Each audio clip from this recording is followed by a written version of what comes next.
the LaxFactor podcast.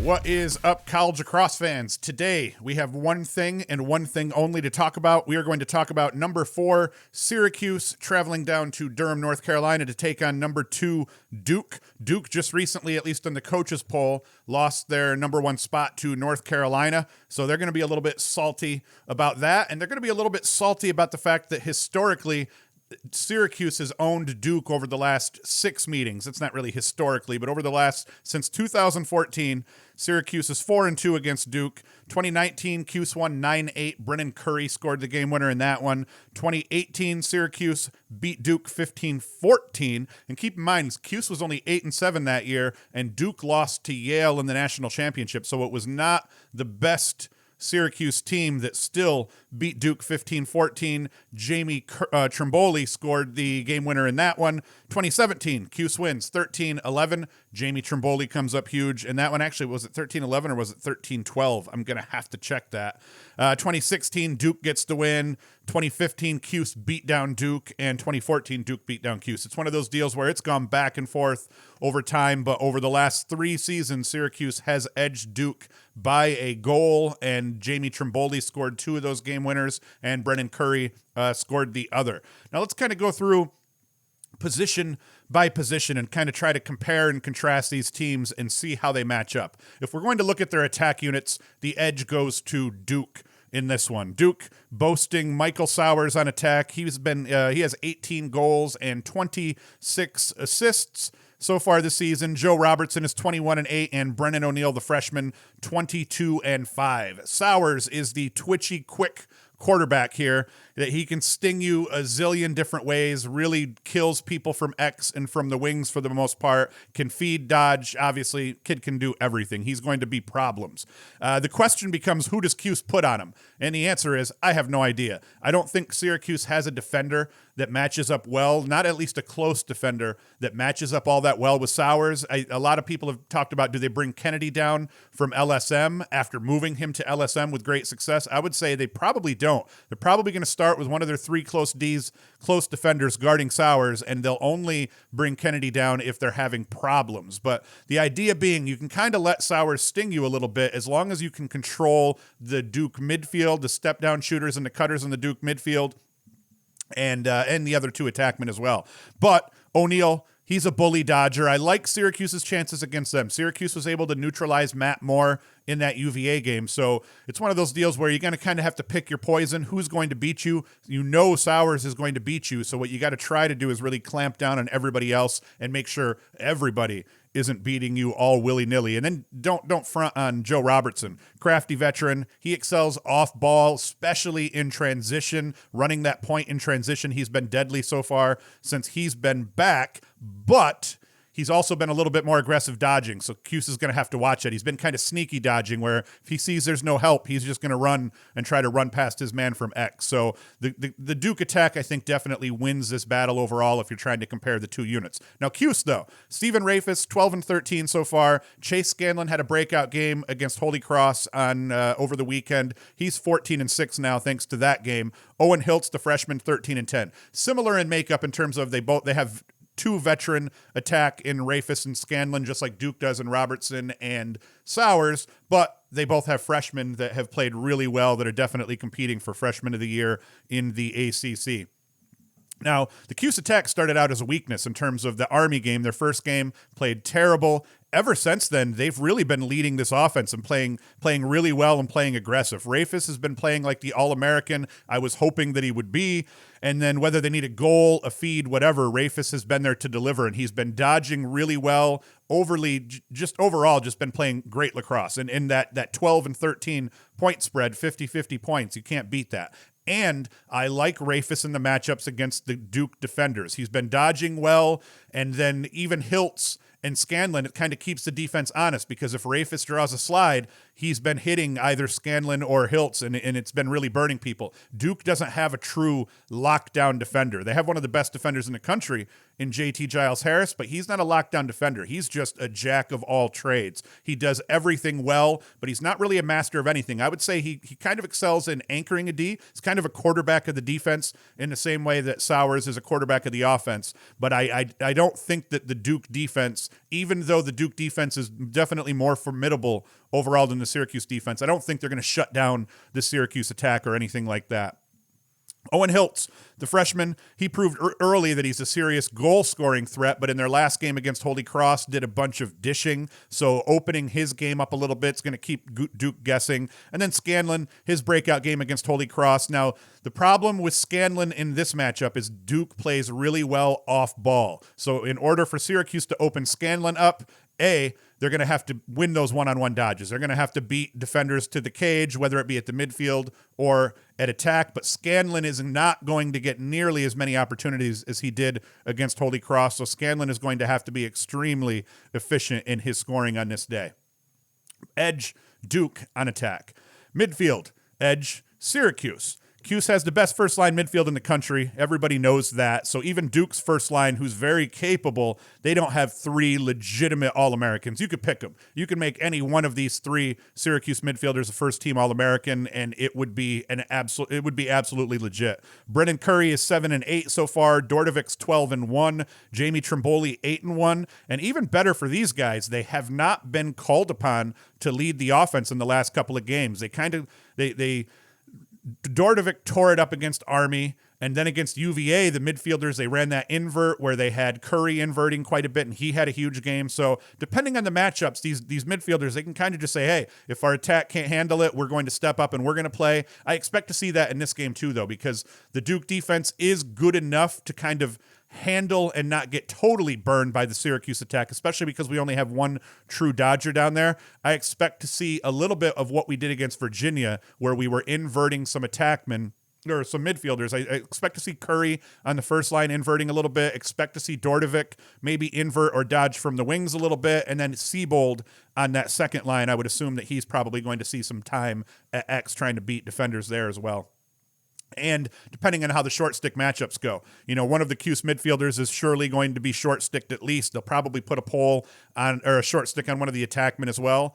So, you're going to end up with at least one Cuse midfielder without a long pole, and that you might end up seeing him go into the rack a lot or hit an X up. But either way, that Syracuse midfield line, that first line definitely edges out the Duke first line. And then that second line in terms of Quinn and Siebold, they're going to get burned, and Quinn has to take good shots. I don't like some of Quinn's shot selection, and we don't want to see him take bad shots, which are pretty much equivalent to turnovers in games like these. And then Siebold, he's going to have to put up a couple of points. So they're really going to need that second midfield line to contribute maybe 3 goals, maybe even 4 goals in this game to keep it close. Now, the Duke midfield, not looking too bad.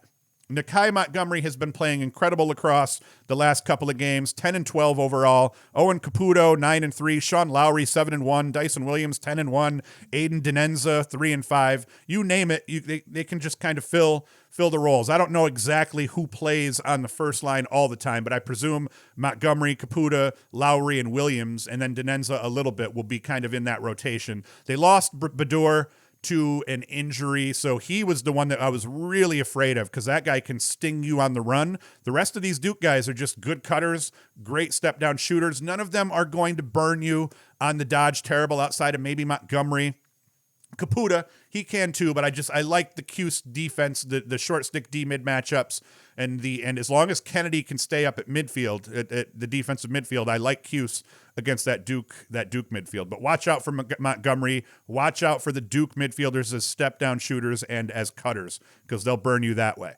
Now defensively, edge Duke. You can't argue it. Duke has a better overall defense. They give up less goals. They're just a much better lacrosse team, or they're playing much better defense against similar talent, I think, overall. They're capable of hanging in within their one-on-one matchups, and they play really good off-ball and team defense overall. For Syracuse, I'm ditching here. Oh yeah. So for Syracuse on attack against that Duke defense, that's going to be key. Can Rafis specifically win the matchup depending on who guards him? Can he get to the rack? Can he draw slides? If he can do that, that ends up opening up Chase Scanlon and Hiltz, and then that ends up opening up the Syracuse midfield a little bit more as well. So I can't stress how important it is for Stephen Rafis to play well in this game and for him to win some of his matchups. But JT Giles-Harris, he's going to be huge. He's going to anchor this defense off ball. He's going to try to cause some turnovers. He's going to try to pick some passes out of the sky and get the ball upfield. So you got to watch out for that. Now, the Cuse defense, it depends on which team shows up. The team that faced Army, off-ball was a nightmare, and if they do not have their off-ball crap shored up, this could end up being a long game. You could end up seeing Duke win by not quite a margin, but you could then end up seeing Duke win by 3-5 goals if Syracuse can't handle their off-ball business, because Sowers will pick you apart, but it's not just Sowers. It's Nakai Montgomery. Montgomery loves hitting Joe Robertson for some reason, so Syracuse has to play smart off-ball. They have to be able to get there when help is needed, and they also have to be able to make sure they're shoring up those matchups on the backside and make sure that they're covering cutters. All things that they've struggled with. Now, in the Virginia game, Virginia does a lot of dodging and carrying and beating guys in one-on-one matchups, and Cuse didn't let Virginia beat them in those one-on-one matchups. So if they can kind of force that and win those one-on-one matchups, not have to slide as often, well, giddy up. Then they don't have to worry about the off-ball stuff as much. But with Mike Sowers, with Brennan O'Neill, guys like that dodging, it's going to be tough. So Syracuse has to play their best game against Duke here, but definitely edge to Duke in terms of the defense. Now, in terms of the goalkeepers, I give the edge to Syracuse. Now, the odd thing here is that Adler actually has the better save percentage. He's hanging at about, I believe, 61%.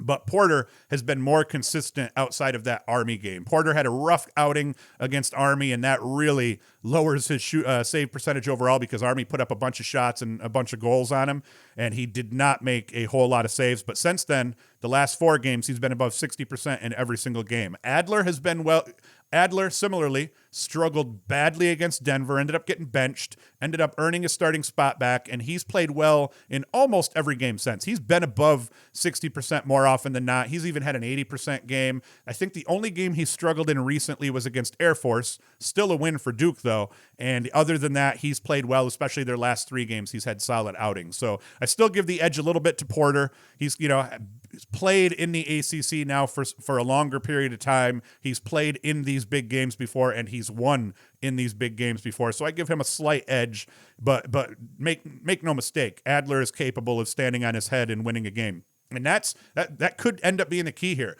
The goalie that plays the better game could end up being on the team that wins the game. So watch that matchup in Cage and watch it early to see what happens. Because a lot of times, if a goalie plays well early, it can kind of screw up shooters' flow through the rest of the game. So both of these goalies are going to want to start hot in this. Specialists, face-offs, short stick D midfielders. I kind of call this a wash overall. Offensively, both teams can sting you man up, man down. Short stick D mids, I probably give the edge slightly to Duke, because if you're not named Dearth for Syracuse and you're a short stick D mid, you haven't been playing all that well. I don't think many would argue with that. But then I like Kennedy at LSM, not just because of his capabilities as a defender, but because of his capabilities in transition, making things happen. They've been playing Cook a little bit at the face-off dot off the wing, so that'll be interesting to see. I think their face-off units both have been doing well. Duke holds a slightly higher face-off win percentage than Syracuse does, but I think that's partly because Syracuse has played less games and they got absolutely murdered against Vermont. So that's kind of dragging their numbers down. I think that in terms of the face-off and between the boxes, these teams are pretty evenly matched overall. But like I said, I do like Duke's short stick D mids a little better. Problem being, they also have to play against the better midfield. So I think that's why I think overall that's a wash. Now, if we're looking at Lacrosse Reference Pro, they have Syracuse's offense ranked 8th and Duke's offense ranked 5th. Both teams have been as good as any in the nation in terms of their offensive efficiency, and we know both of them are very capable offensively. Duke holds that edge a little bit because they put that absolute beat down on High Point. Both teams have also struggled against their best opponents. Duke struggling in their first 2 games offensively against Denver and Robert Morris, And Syracuse, they struggled badly against Army, and then they haven't struggled again since. So both teams playing similar opponents since those first couple of games, and I think that both of them are pretty evenly matched overall offensively. Now, defensively, this is where Duke holds a much larger edge. Syracuse's defensive efficiency is 35th per Pro Lacrosse Reference, and Duke's is 9th. And like I said, they hold the edge here, but they've also played more games. They've also played a couple more cupcakes. So where we're looking at a ranked 9th versus a ranked 35th for Syracuse, I don't think the spread's quite that deep. I think if you gave Syracuse a couple more of those easier games, they're going to drop theirs down into maybe the mid-20s or so, and then that looks a little bit better overall. But, man, in this one, it's going to be tough to even pick them. I'm sitting here trying to think, well, who am I going to take in this? I think that if you're just being reasonable, Duke's the favorite. Everyone's going to call Duke the favorite. But that's why you got to play the game in the end, because Syracuse has proven that even in years where Duke was a much better team, a Justin Gutterding-led Duke team that lost in the national championship lost to Syracuse by a goal. Jamie Trimboli scoring the game winner in that one. So you kind of have to give the mental edge overall to Syracuse, just because it's like, it doesn't matter how good the Duke team was that year. Each of the last 3 seasons, Syracuse has come away with a win. 2020, they didn't meet. So between 2017, 2018, and 2019, Syracuse has won, and won. So you kind of give the mental edge to Syracuse there, but Duke has had this game circled on their calendar for a while. A lot of people will talk about what's the best rivalry in college lacrosse. I'm not going to try to say this is the best rivalry in college lacrosse, but in terms of the ACC, sure. This year, you can make the argument Duke, North Carolina is always fun, partly because of the basketball rivalry carrying over into lacrosse, partly because of their close proximity, and this year, partly because now North Carolina is number 1 and Duke is number 2, and they've been 1 and 2 in the rankings all season so far. But this is the real rivalry right now in the ACC, and this has been a game that Duke has been dying to play since 2020. Duke wanted to play this game badly in 2020. It wasn't going to work out probably for them last year unless they were going to be the team that overachieved and beat the team that was the favorite. But this year, Duke is chomping at the bit to exact some revenge on Syracuse. They get to do it at home Thursday night in a prime time lacrosse game. It really couldn't be much better than that. That's it, yo. I just wanted to talk about this game. I am geared up for this game. Sadly, I will get my second vaccine that morning. Yet tomorrow morning, I get my second tiger blood shot. So I'm hopefully not going to start feeling like crap until after the game. Probably won't be able to drink beer during the game. That's going to be a little bit sad for me, but I digress. I cannot wait for this game. You guys all got to watch it. It's going to be on ACC Network. I'm not sure in terms of the app and all that crap where you'll find it, but it should be, most people that have a cable package should end up having this game as well, unless your cable package sucks. YouTube TV, that's what I have. That's what I'll end up watching it on. So that is it for today. Short episode. I just wanted to talk about this one. As always, thank you for watching. Thank you for listening. I will be back Saturday morning for the live stream before all of Saturday's games. We'll talk about this game and what happened Thursday night, and then we'll talk about all the games that are about to come up. Albany got a huge win over UMass yesterday. We'll talk about that a little bit Saturday as well. But I'm going to get out of here. Short video today. Let's all enjoy the crap out of this game Thursday night, and Hoost is out.